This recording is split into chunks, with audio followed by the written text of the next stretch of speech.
নমস্কাৰ জনাইছো সকলোকে আৰু স্বাগতম জনাইছো আপোনাক দা বেসিক টকছলৈ আমাৰ যেটো ম্যাথ স্পেশাল আছিল ম্যাথ স্পেশালৰ আপোনাৰ এটো হৈছে 3 নম্বৰ ক্লাস আমি ইতিমধ্যে নাম্বাৰ সিস্টেমৰ ওপৰত পঢ়ি আছো আগতে পৰীক্ষা সময়ত যিসমূহ কোৱেশ্চন আহিছিল যিসমূহ PYQ আহিছিল সেই PYQ সমূহ আমি সলভ কৰি আছো এনে ধৰণে PYQ সমূহ যদি সলভ কৰি থাকে তেতিয়া আপোনালোকে ম্যাথছত এটা ভাল নম্বৰ পাবলৈ সক্ষম হ'ব আমি বেসিক বেলেগ কথা পাতি নাথাকো আমি ডাইৰেক্ট ক্লাছলৈ আহিছো আমি 18টা কোৱেশ্চন কৰিছিলো এটো 19 নম্বৰ কোৱেশ্চন 19 নম্বৰ কোৱেশ্চনটো দি আছে যে there are 40 persons in the palace if every person shakes hands with every other person what will be the total number of handshakes অৰ্থাৎ কোনবা এটা ৰাজপ্ৰসাদত 40 জন লোক আছে আৰু প্ৰতিজনে ইজনে সিজনৰ লগত কি কৰিছে হ্যান্ডশেক কৰিছে হ্যান্ডশেক দিয়াদি কৰিছে তো যদি প্ৰতিজনে তেনেকৈ হ্যান্ডশেক দিয়ে তেনে মুঠ কিমান বাৰ হ্যান্ডশেক হ'ব খুদিছে ইয়াতে চাওক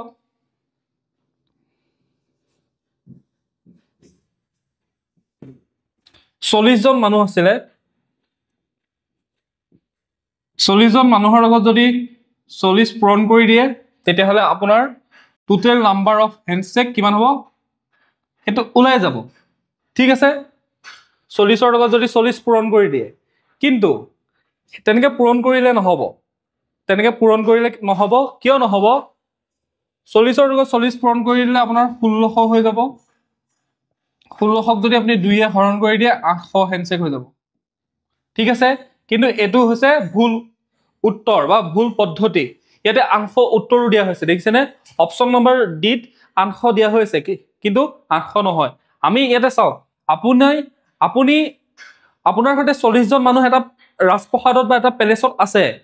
40 জন মানুহ আছে আপুনি কে 40 জন মানুহৰ আপুনি নিজেও আছে সেই ৰাজপ্ৰসাদত আপোনাক সতি ধৰি 40 জন এটা আপোনাক যদি হ্যান্ডশেক কৰিবলৈ দিয়ে তেতিয়াহলে আপুনি কেজন মানুহৰ সৈতে হ্যান্ডশেক কৰিব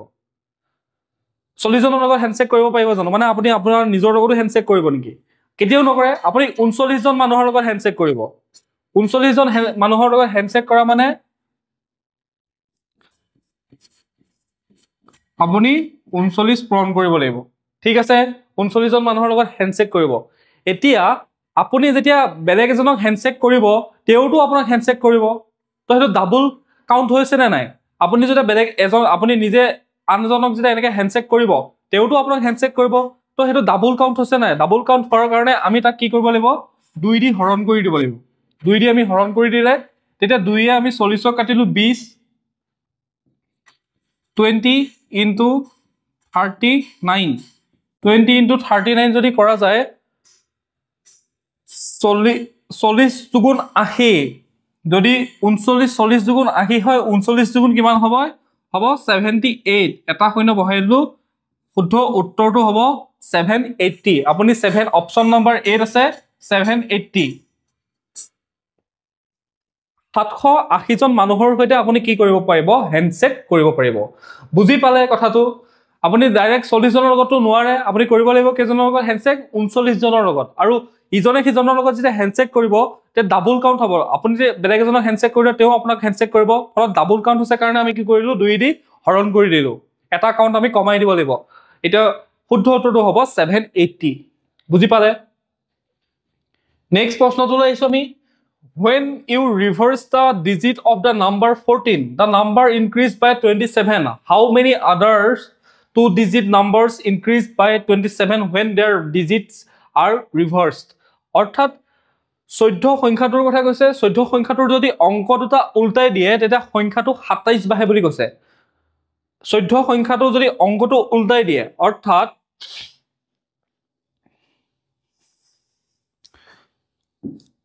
14 নাম্বাৰটো যদি অংকটো উল্টাই দিয়ে 41 কৰি দিয়ে 14 আছিল 41 কৰি দিয়ে তেতিয়া হলে কিমান বাহে 27 বাহে অৰ্থাৎ এটা আপুনি যদি চাই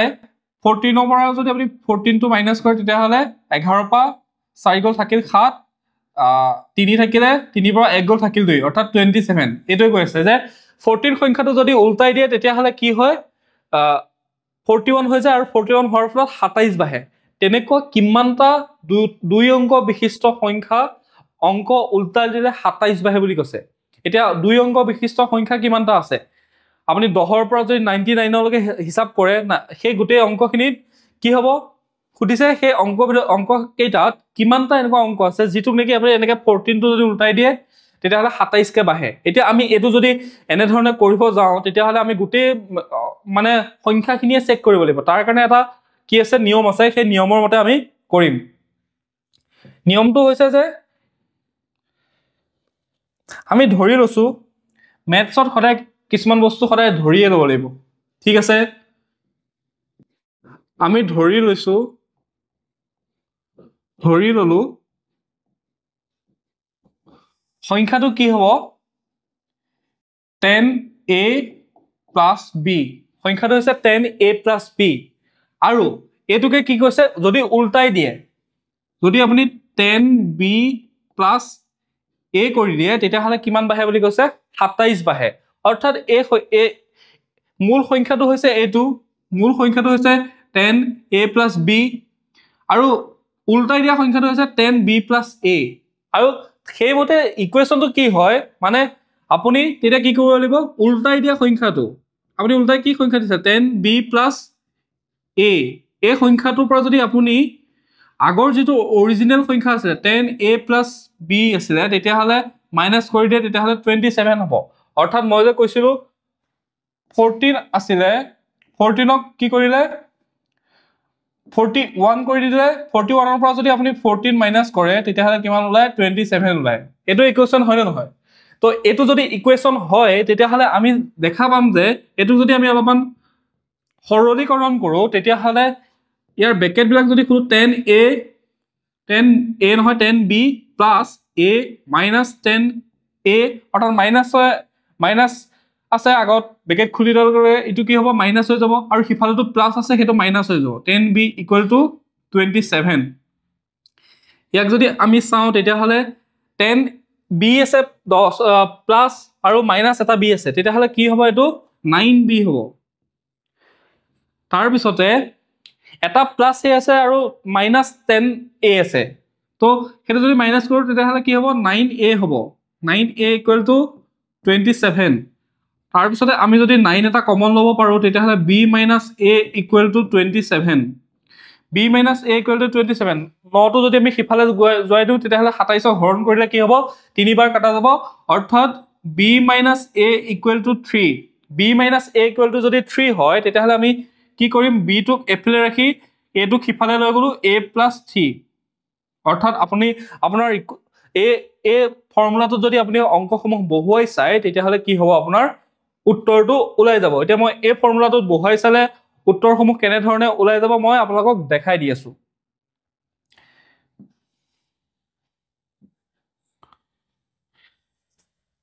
আমি সংখ্যাকেইটা কি ল'ব লাগিব, যোনটো কি বুলি কৈছে সংখ্যাকেইটা কৈছে যে দুটা অংকৰ মানে দশকৰ ঘৰৰ সংখ্যা গোটেইসমূহ। তেতিয়াহ'লে আমি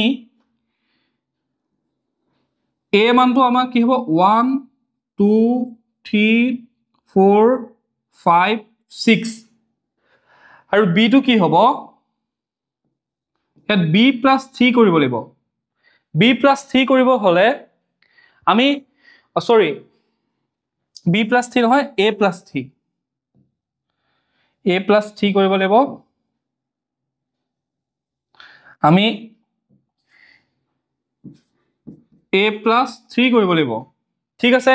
a প্লাছ 3 যদি আমি কৰিব লগা হয় তেতিয়াহ'লে 1 প্লাছ 3 কিমান হ'ল 4 হ'ল, 2 প্লাছ 3 কিমান হ'ল 5 হ'ল, 3 প্লাছ 3 কিমান হ'ল 6 হ'ল, 4 প্লাছ 3 কিমান হ'ল 7 হ'ল, 5 প্লাছ 3 কিমান হ'ল 8 হ'ল, 6 প্লাছ 3 কিমান হ'ল 9 হ'ল। মই যে 6লৈকে ল'লোঁ,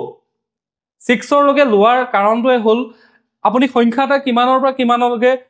কোনকেইটা সংখ্যা দি আপুনি সংখ্যা বনাব পাৰে। 1ৰ পৰা 0ৰ পৰা আপুনি 9লৈকে সংখ্যাসমূহ আপুনি ওলট পালট কৰি পেলাই আপুনি সংখ্যাসমূহ বনাব পাৰে, হয় নে নহয়? তাৰ কাৰণে আপুনি মই 6লৈকে লোৱাৰ কাৰণটো এটাই কাৰণ যে ইয়াতে কৈছে যে দশকৰ ঘৰৰ সংখ্যা আৰু আমি ফৰ্মুলাটো কি পাইছিলোঁ a প্লাছ 3, অৰ্থাৎ a মানটো এনেকুৱা এটা হ'ব লাগিব যিটোৰ লগত 3 পূৰণ কৰাৰ লগে লগে সি এককৰ ঘৰৰ সংখ্যা এটাই ওলাব লাগিব। a মানটো যদি আপুনি ধৰি ল'লোঁ 10 ল'লে 10 3 কিমান হ'ব 13 হৈ যাব, আপুনি 15 ল'লে 15 3 কিমান হৈ যাব 18 হৈ যাব। কিন্তু কৈ আছে কি a plus 3 মানটো কি হ'ব লাগিব এককৰ ঘৰৰ সংখ্যা হ'ব লাগিব কাৰণ সংখ্যাটো হৈছে দহকৰ ঘৰৰ সংখ্যা ইয়াতে কৈছে ন দুই অংক বিশিষ্ট তাৰ কাৰণে আমি 6 লৈকে ললেহে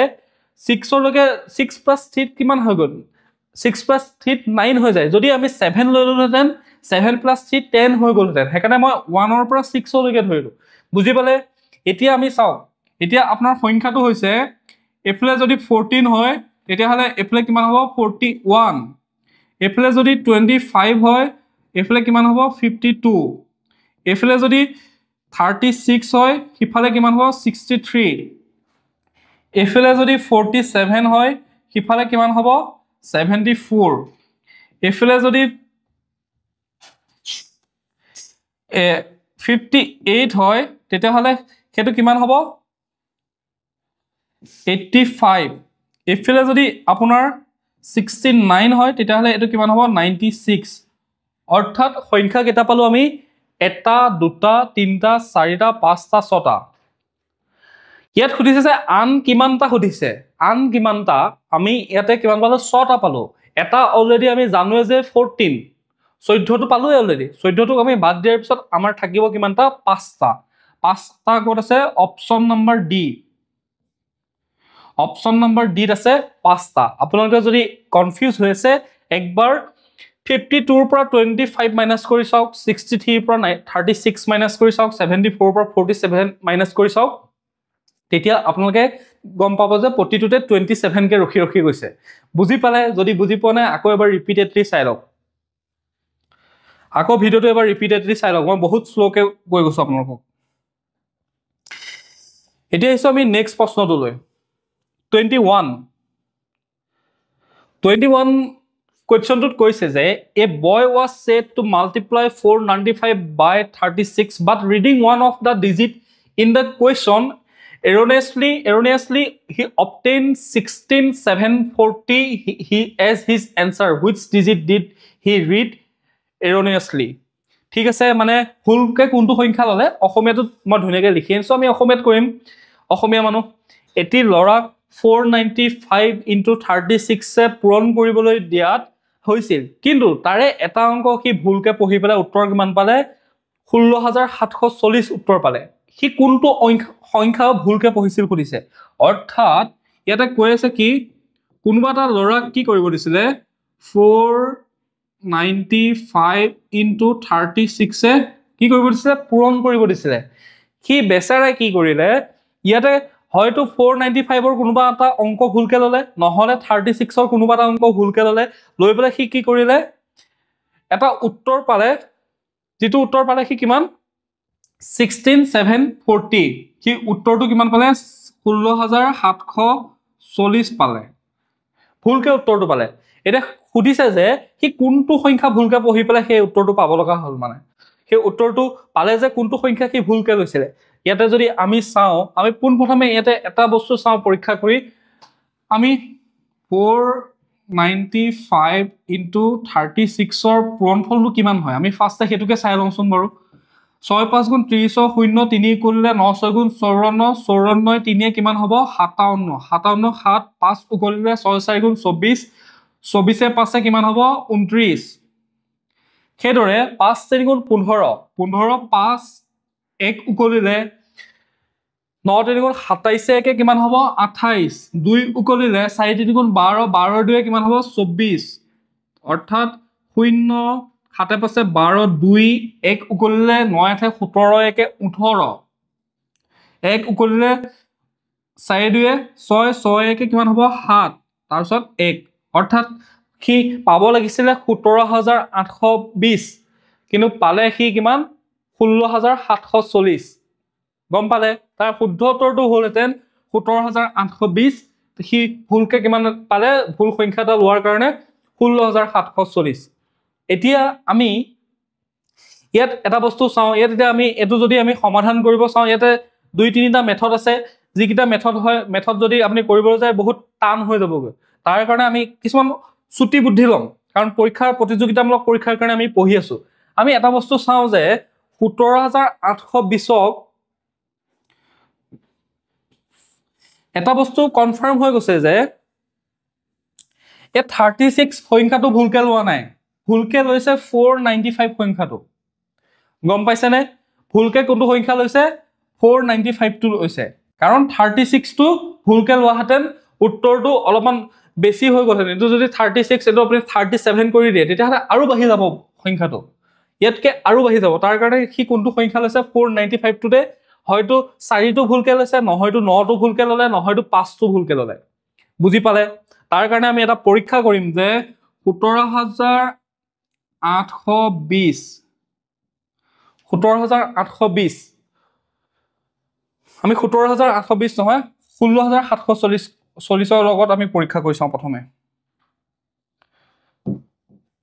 কাৰণ আমি কি যোনটো উত্তৰ পাইছে তাৰ ওপৰত ভিত্তি কৰি আমি পৰীক্ষাটো কৰিব লাগিব 16740 ক আমি 37 দি হৰণ কৰি চাওঁ 37 দি যদি হৰণ কৰো 37 এ 167 ক যাব আপোনাৰ 4 বাৰ যাব 37 4 গুণ 6 4 গুণ 24 4 4 কৰিলে 4 গুণ 12 12 2 24 সৰি 12 2 14 144 তাৰ পিছতে 7 ৰ পৰা 4 গল থাকিল 3 6 ৰ পৰা 4 গল থাকিল 2 4 এটা তললৈ আহিলে 37 4 37 5 37 6 গুণ যাব 37 6 গুণ 6 6 গুণ 37 6 6 গুণ 37 6 3 উকলিলে 6 3 গুণ 18 18 3 21 216 অৰ্থাৎ ইয়াৰ পৰা কিমান আহিলে এক এটা ইয়াত আনিলো আমি 14 14 ৰ পৰা 6 গলে কিমান থাকে 14 ৰ পৰা 6 গলে 8 8 5 13 8 6 14 8 ইয়াত 2 ৰ পৰা 1 এটা থাকিল 2 2 সৰি ইয়াত কিমান আছিলে কিবা এটা ভুল হৈছে 4 আহিল 7 ৰ পৰা 4 গল থাকিল 3 2 আমি 36 6 গুণ কৰিছিলো 36 6 গুণ ইমান হল তাৰ পিছতে আমি কিমান পালো 216 পালো 216 পালে আমি বিয়োগ কৰাত কিবা এটা ভুল কৰিছো ইয়াৰ পৰা আমি 14 আনিলো 8 5 13 8 6 14 ঠিক আছে তাৰ পিছতে ইয়াত কিমান থাকিলে 2 থাকিলে 2 ৰ পৰা 1 গলে কিমান থাকিব 2 ৰ পৰা 1 গলে 1 থাকিব বুজি পাছে 37 6 গুণ যদি পূৰণ কৰিছ 6 6 গুণ 37 ৰ 6 3 উকলিলে 6 3 গুণ 18 19 20 21 216 ঠিক আছে বুজি পালে 180 আহিলে আমি যদি 36 আমি সংখ্যাটো ভুলকেটো লোৱা নাই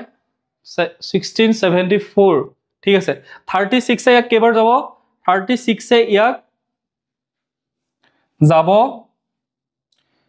4 বাৰ নে 5 বাৰ 36 এ 5 বাৰ যাব 6 5 গুণ 0 3 কৰিলে 5 3 গুণ 15 15 3 18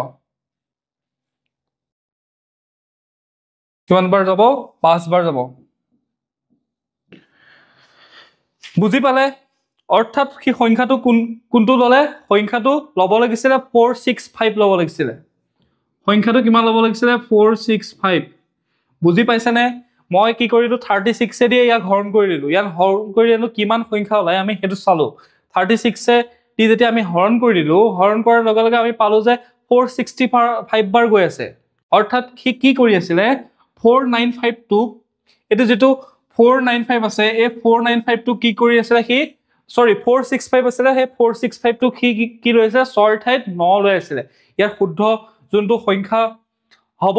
মানে ভুলকে কোনটো সংখ্যা লৈছিল হি অপচন নাম্বাৰ এ আছে 9 অৰ্থাৎ 9 সংখ্যাটো কি কৰি আছিল ভুলকে লৈ আছিল বুজি পালে এনে ধৰণে আপোনালোকে উত্তৰ মাধ্যমেৰে উত্তৰ উলিয়াবলৈ চেষ্টা কৰিব লাগিব তাৰ পিছত আমি আহিছো 22 নম্বৰ প্ৰশ্নটোলৈ 22 নম্বৰ প্ৰশ্নটোত কি আছে if the sum of two numbers is r and their quotient is s by t then the number r দুটা সংখ্যাৰ যোগফল কৈছে r আৰু দুটা সংখ্যাৰ হৰণফল মানে ভাগফল কৈছে s by t হলে সংখ্যা দুটা কি খুদিছে একো নাই আমি পোনপ্ৰথমে ধৰি ললো ঠিক আছে আমি পোনপ্ৰথমে কি কৰিছো ধৰি লৈছো যে সংখ্যাটো কি আছিল x আৰু y আছিল কোৱেশ্চনত কি কৰি আছে কোৱেশ্চনত কৈছে যে x by x plus y equal to কিমান বুলি কৈছে r বুলি কৈছে দেখিছেনে সংখ্যা দুটাৰ যোগফল r সংখ্যা দুটাৰ ভাগফল x হৰণ y equal to কিমান বুলি কৈছে s by t x হৰণ y সংখ্যাটোৰ কৈছে না নাই ভাগফল বুলি কৈছে ভাগফল হলে হৰণ কৰিব লাগিব তেতিয়াহে ভাগফলটো হ'ব y x ক হৰণ কৰিলে কি হ'ব তেতিয়াহে s by t ভাগফলৰ কথা কৈছে কোচেন্টৰ কথা কৈছে আমি এটো অলপমান সৰল কৰি লওঁ x টো হৰণ হৈ আছে যেটো x by y কৰি লব পাৰো নে নৰো আমি s by t কৰি লব পাৰো s by t কৰি ললে আমি ইয়াক আৰু সিম্পল কৰি ললো সিম্পল কৰি ললে কি হ'ব xt equal to sy ঠিক আছে বুজি পাইছে আমি y equal to কি হ'ব xt by s ঠিক আছে y equal to xt by s কৰি ললো ঠিক আছে তাৰ পিছতে কি কৈছে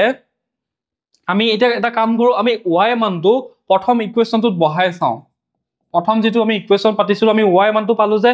xt by s তেতিয়া হলে আমি y মানটো যদি আমি বহাই চাও x plus y equal to r তাৰ পিছতে আমি কি কৰিলো x plus xt by s equal to r আমি লসাগু ললো s xs plus xt equal to r তাৰ পিছতে আমি কি কৰিলো আমি এয়া ক্ৰস প্ৰণ কৰিলো xs plus xt equal to sr আমি কি কৰিলো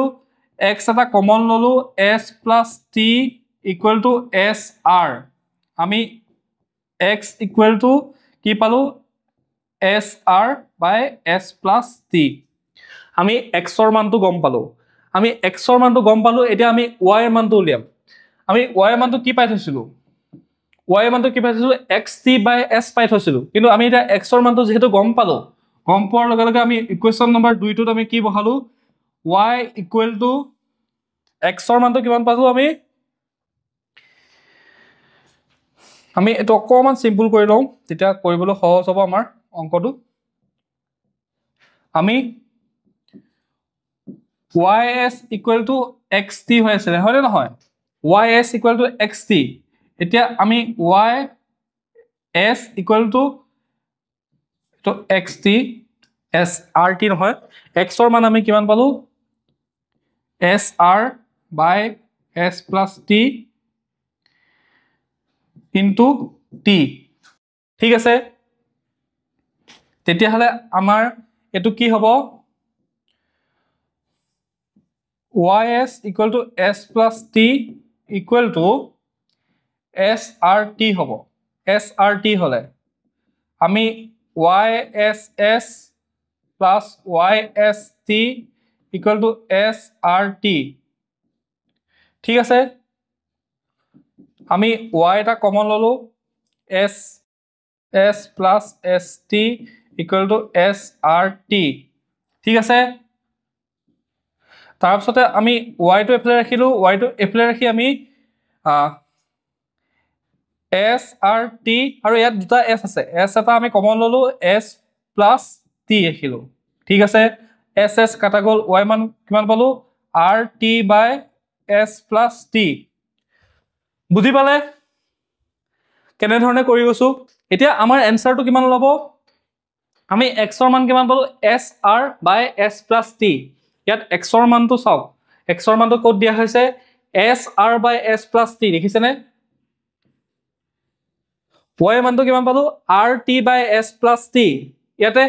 rt টো কি দিয়া হৈছে tr rt একেটাই কথা tr rt একেটাই কথা str by s plus t অৰ্থাৎ কি হল x যেটো x আৰু y ধৰিছিলো x আৰু y মানটো কিমান হয় sr by s plus t tr by s plus t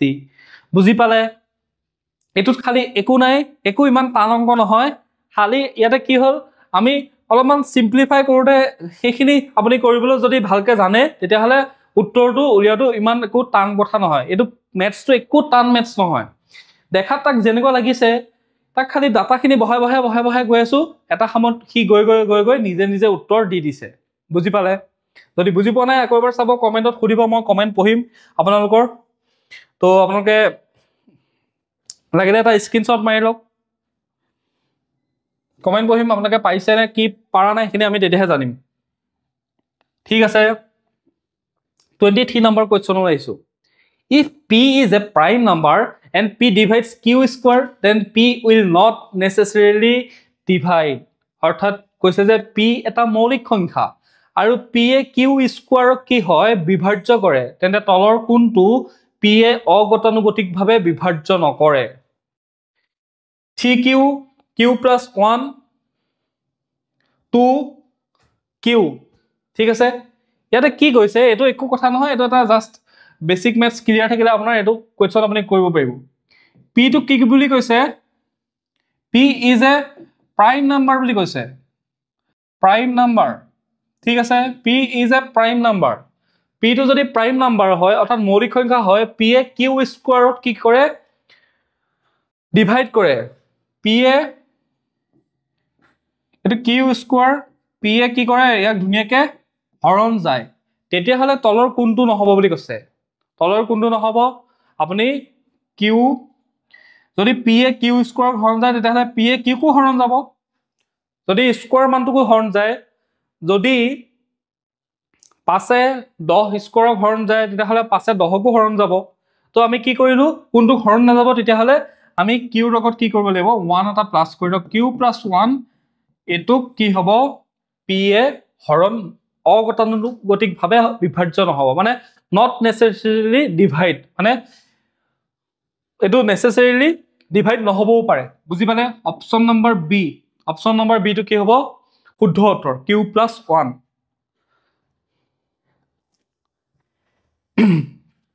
তাৰ পিছতে আমি আহিছো which of the following is divisible by both 4 and 8 এটো আটাইতকৈ পানি কোৱেশ্চন তলৰ কোনটো সংখ্যা 4 আৰু 8 দি হৰণ যায় 4 আৰু 8 দি হৰণ যাবলৈ হলে আপুনি ডিভিজিবল যেটো ৰুল আছে ডিভিজিবল ৰুলটো জানিব লাগিব ডিভিজিবল ৰুল মানে 2 এ কাক হৰণ যায় 3 এ কাক হৰণ যায় 4 এ কাক হৰণ যায় 5 এ কাক হৰণ যায় 6 এ কাক হৰণ যায় আপুনি সেই কথাটো জানিব লাগিব এতিয়া আমি বাকি কিটা আমি জানি থাকিম আপোনালোকে মোৰ বেসিক অফ দা ম্যাথছ ক্লাছৰ যেটো প্লেলিষ্ট আছে হেতু গৈ চাবগে তেতিয়া বুজি পাব তলৰ কোনটো 4 আৰু 8 উভয় বিভাজ্য 4 আৰু 8 দি হৰণ যাব হলে 4 এ কৈছে যে চা ভাই তই যদি তোৰ লাষ্টৰ সংখ্যা দুটা যদি তই মই হৰণ যোৱা সংখ্যা থৈছ তেতিয়া হলে তই আগত যিমান সংখ্যা নথও মই হৰণ যাম অৰ্থাৎ 4 এ কৈছে যে x y z a b c d e f g G সংখ্যাই নহওক যদি লাষ্টৰ সংখ্যাটো তুমি মোক হৰণ যোৱাকে থৈ দিছা লাষ্টৰ সংখ্যাটো মই 12 দি থৈছো 12 তো 4 এ হৰণ যায় মই লাষ্টৰ সংখ্যাটো কি দিলো 16 দি থৈ দিছো 4 এ হৰণ যায় লাষ্টৰ সংখ্যা দুটা কথা কৈ আছে লাষ্টৰ সংখ্যা কিটা মই 28 দি থৈছো 4 এ হৰণ যায় 7 4 গুণ 28 তো লাষ্টৰ সংখ্যা দুটা যদি তুমি মোক হৰণ কৰা সংখ্যা থৈছা আগত তুমি যিমান ডাঙৰ সংখ্যা নবহোৱা মই হৰণ যাম 8 কি কৈছে 8 ৰ ডিভিজিবল ৰুল মতে 8 ৰ ডিভিজিবল ৰুল মতে কি কৈছে এটো 4 আৰু এটো 8 তো 8 ৰ ডিভিজিবল ৰুল মতে কৈছে যে কিউ হে একে কি খালি এটা সংখ্যা বহাই দিছে কি কৈছে যে তুমি এটা কাম কৰা তুমি আগত যিমান সংখ্যা বহাই দেখা মোৰ আপত্তি নাই তুমি লাষ্টৰ সংখ্যা তিনিটা কি কৰিবা মই হৰণ যোৱা এটা সংখ্যা থবা ঠিক আছে মই হৰণ যোৱা এটা সংখ্যা থবা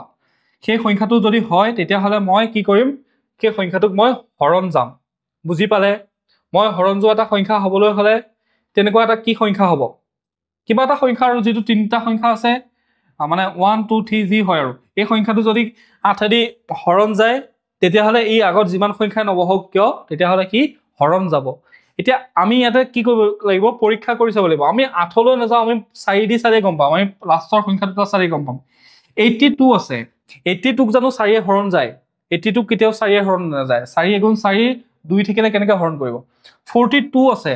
42 ক জানো 4 এ হৰণ যায় এটো 3 এ হৰণ যোৱা সংখ্যা বা 2 এ হৰণ যোৱা সংখ্যা 42 কেতিয়াও নাযায় বা 6 এ হৰণ যোৱা সংখ্যা তাৰছত আমি ইয়াতো 42 আছে এটা যদি নাযায় আনটোতো নাযাব ইয়াতে এটাই সংখ্যা আছে হেতু হৈছে 24 সংখ্যাটো কি হয় 24 সংখ্যাটোকে 4 দি হৰণ যায় 4 দি যদি হৰণ কৰে 6 4 গুণ 24 বুজি পালে তেতিয়াহ'লে আমাৰ কোনটো সংখ্যা হ'ব শুদ্ধ উত্তৰটো কি হ'ব 3824 অপশ্যন নম্বৰ চি টোৱে হৈছে শুদ্ধ উত্তৰ